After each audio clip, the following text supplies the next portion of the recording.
Videos circulating online show army leader Abdel Fattah al-Burhan parading through the presidential palace, and he can be heard telling his troops Khartoum is free. Now, this is a hugely symbolic moment. It's believed that he hasn't been in the presidential palace, which was a pre-war seat of government, since before the war broke out in April of 2023.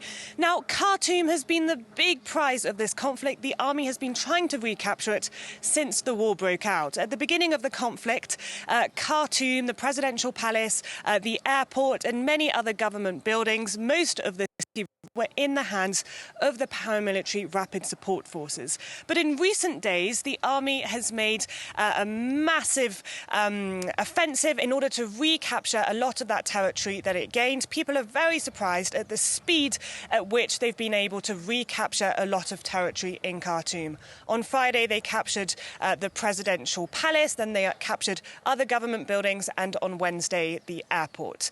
Now, this is a huge victory. It's a turning point in this conflict, but it doesn't mean that it's the end of the war. In fact, far from it. The RSF still controls a lot of territory in the west of the country. Lots of videos and images on social media allegedly show RSF soldiers retreating south of Khartoum and heading towards the west of the country to continue the fight. Both sides are also being supported by foreign powers who are pouring in arms to Sudan, and so far all attempts at a ceasefire have failed.